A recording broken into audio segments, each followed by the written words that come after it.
Hello bachcho, let's read this question. The question says a copper block of mass 3 kg at temperature of 30 degrees Celsius is heated in a furnace to a temperature of 500 degrees Celsius. Calculate the amount of heat gained by the copper block. Now, the copper block is placed on a large ice block. Determine the maximum amount of ice that can be melted given specific heat of copper is 390 joule kg inverse Kelvin inverse and heat of fusion of water is 3.35 into 10 raised to the power 5 joule KG inverse. बच्चों उस question में बोला है कि हमारे पास एक copper का block है जिसका मास 3 केजी है। वो टेम्परेचर 30 डिग्री सेल्सियस पर था। हमने उसको हीट करना स्टार्ट करा है और वो 500 डिग्री सेल्सियस पर पहुंच चुका है। पूछा गया है कि उसने कितनी हीट गेन करी होगी, कितनी हीट उसने गेन करी है ये बताना है हमें। और पूछा गया है नाउ, अब क्या किया है उस कॉपर को, हमने क्या करा है कॉपर ब्लॉक को, जब वो हीट हो चुका है पूरा का पूरा, तो हमने इसे एक बड़े से आइस ब्लॉक के ऊपर रख दिया है। तो क्या हो रहा होगा, बेसिकली वो अपनी हीट ट्रांसफर कर रहा होगा तो आइस मेल्ट हो रहा होगा। तो पूछा गया है कितना आइस मेल्ट हो सकता है, मैक्सिमम कितना अमाउंट ऑफ आइस ये मेल्ट कर सकता है बेसिकली। और हमें बताया गया है गिवन स्पेसिफिक हीट, हमें हीट गिवन है स्पेसिफिक हीट कॉपर की 390 joule KG inverse kelvin inverse है और हीट ऑफ फ्यूजन वाटर का 3.35 इंटू 10 जूल केजी इनवर्स है। तो फर्स्ट ऑफ ऑल बात करते हैं इस क्वेश्चन के की कॉन्सेप्ट के बारे में। बच्चों इस क्वेश्चन के की कॉन्सेप्ट के बारे में, और इस क्वेश्चन का की कॉन्सेप्ट क्या होगा बच्चों, हमारे पास यहाँ पर heat heat gain heat gained by copper block, heat gained bye the system, ऐसे भी लिख सकते हो heat gained bye the system. अगर हम पहले बात कर रहे हैं कॉपर ब्लॉक की, तो कॉपर ब्लॉक क्या है, हमारे पास सिस्टम है। हमारे पास कॉपर ब्लॉक क्या है, सिस्टम है। और इसने कितनी हीट गेन करी है, इसका फॉर्मूला क्या होता है, Q equals to M C delta T. यहाँ पर Q क्या है, हमारे पास हीट को रिप्रेजेंट कर रहा है कि heat gained bye the system. ये क्या है, बेसिकली हीट है, जो हीट यहाँ पर इसने गेन करी है। एम क्या होता है बेसिकली, यहाँ पर mass of copper block, mass of copper block, या फिर जो भी हमारा पास सब्सटेंस है सिस्टम है उसका ब्लॉक, वो क्या है, मास है। हम यहाँ पर कॉपर ब्लॉक को लेकर चल रहे हैं क्योंकि कॉपर ब्लॉक का मास है यहाँ पर। एम क्या है, मास ऑफ कॉपर ब्लॉक। सी क्या होता है बेसिकली बच्चों, यहाँ स्पेसिफिक हीट हो, स्पेसिफिक हीट, ध्यान से समझना है, स्पेसिफिक हीट जो भी हमारा कॉपर है तो कॉपर की स्पेसिफिक हीट सीयू लिख सकते हैं हम, कॉपर को बिल्कुल लिख सकते हैं। एंड डेल्टा टी क्या है, हमारे पास चेंज इन टेम्परेचर, क्या है, कितना चेंज आया है टेम्परेचर में, ये हमारे पास डेल्टा टी रिप्रेजेंट कर रहा है, चेंज इन टेम्परेचर। अब स्पेसिफिक हीट क्या होता है बेसिकली, स्पेसिफिक होता है हीट होता है बेसिकली कि हमारे पास 1 डिग्री, अगर हम बात करते हैं कि स्पेसिफिक हीट होता है कि हमारे पास कितनी हीट रिक्वायर है किसी सब्सटेंस का टेम्परेचर 1 डिग्री राइज करने पर, और वो सब्सटेंस कितना होना चाहिए, 1 ग्राम। लेकिन अगर आप क्वेश्चन में देखोगे स्पेसिफिक हीट हमें केजी में दे दिया, किसमें दे दिया, सी की वैल्यू हमें केजी में दे दिया, कितनी, 390 joule KG inverse kelvin inverse. और हमें जो मास भी मिला है, मास जो मिला है कॉपर का वो भी कितना मिला है, 3 केजी मिला है। तो बच्चों अब हम यहाँ पर केजी में ही इसको सॉल्व कर देंगे। अब हमें चेंज इन टेम्परेचर देखना है बच्चों, क्या देखना है, चेंज इन टेम्परेचर। अगर आप इनिशियल टेम्परेचर देखोगे T1, अगर हम T1 इनिशियल टेम्परेचर लिख रहे हैं वो 30 डिग्री सेल्सियस था, 30 डिग्री सेल्सियस था। इसको आप केल्विन में ऐड करोगे 273, इसमें जब आप ऐड करोगे तो ये बन जाएगा 303 केल्विन। और हम बाद में वाले टेम्परेचर की बात करें वो 500 डिग्री सेल्सियस है। कितना है, 500 डिग्री सेल्सियस है। जब आप इसमें ऐड करोगे बच्चों क्या 273 ऐड करोगे, तो ये कितना बन जाएगा हमारे पास बच्चों, यहाँ पर बन जाएगा ये 500 ऐड कर रहे हैं 273 में तो बन जाएगा 773। कितना बन जाएगा हमारे पास, 773 केल्विन बन जाएगा। 273 केल्विन आपने इसमें ऐड कर दिया 500 डिग्री सेल्सियस में, तो ये 773 केल्विन बन जाएगा। और हमारे पास जो 30 डिग्री सेल्सियस था उसको केल्विन में कन्वर्ट करा तो 303 केल्विन बन गया हमारे पास। तो अगर आप यहाँ चेंज इन टेम्परेचर निकाल लो, चेंज तो चाहे डिग्री सेल्सियस में हो या केल्विन में हो वो सेम ही रहता है। 773 केल्विन माइनस 303 केल्विन, तो कितना बन जाएगा बच्चों ये हमारे पास, ये बन जाएगा हमारे पास 470 केल्विन का चेंज आया है। तो क्या हम इसके हीट गेन नहीं निकाल सकते, heat gain by the system is M C delta T. M की जगह आप क्या लिखोगे, 3 केजी का हमें मिला है बेसिकली, एम कितना मिला है, 3 केजी का ब्लॉक है हमारे पास। सी की जगह आप लिखोगे 390 joule KG inverse kelvin inverse.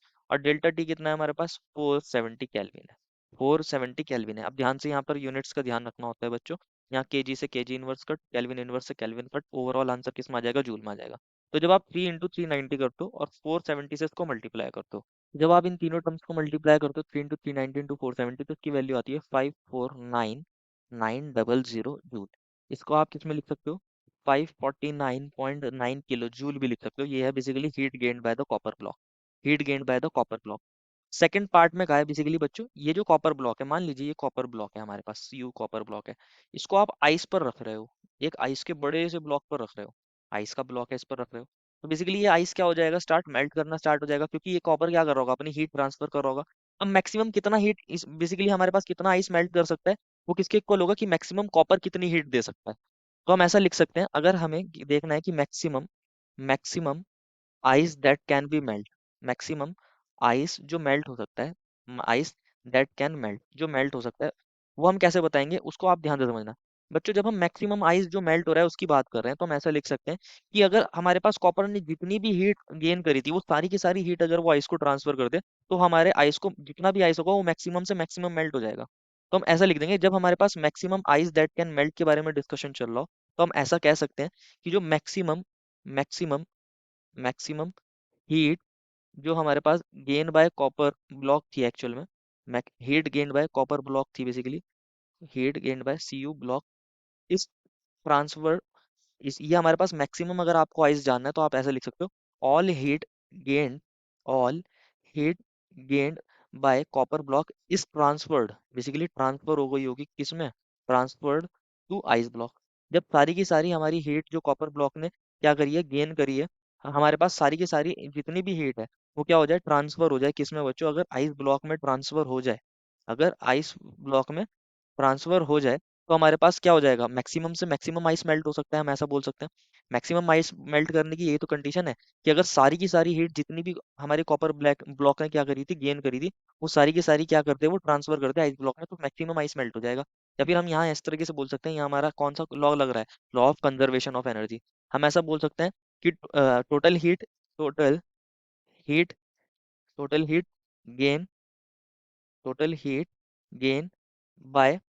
Gain by C U block, यहाँ पर क्या हो जाएगा, is equal to total heat total heat gain by ice block, gain by ice block इसके इक्वल हो जाएगा।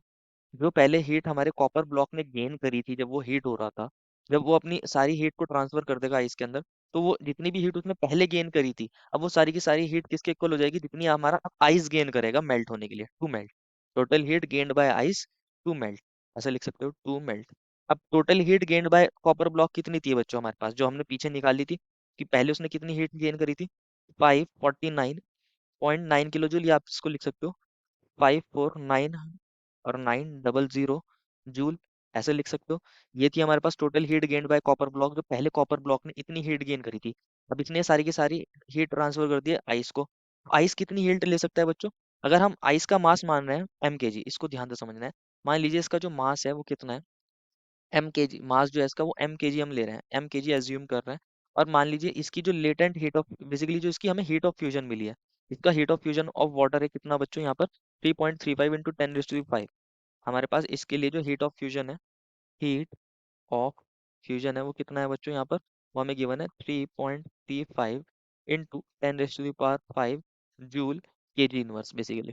तो जब हम total heat gain by ice block बताते हैं, वो क्या करते हैं, उसके लिए हम इसके मास को इसके अंदर इसकी हीट ऑफ फ्यूजन से मल्टीप्लाई करते हैं।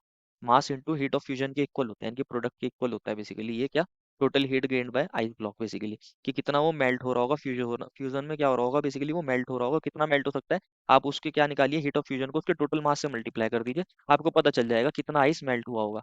तो ये हमारे पास होता है, तो इसकी जगह लिखेंगे 549,900 जूल, एम की जगह एम, हीट ऑफ फ्यूजन कितनी थी इसकी, 3.35 इंटू 10⁵ जूल के जी इनवर्स। यहाँ जूल से जूल यूनिट कट हो जाएगी, मास हमारे पास केजी में आ जाएगा, इसको सॉल्व करेंगे, ये बन जाएगा 549,900, और यहाँ पर आ जाएगा 3.35, इसको हम इंटू 10⁵ था, इसको ऐसे लिख सकते हो, ये बन जाएगा हमारे पास, और हमारे पास ओवरऑल आंसर केजी में आ जाएगा।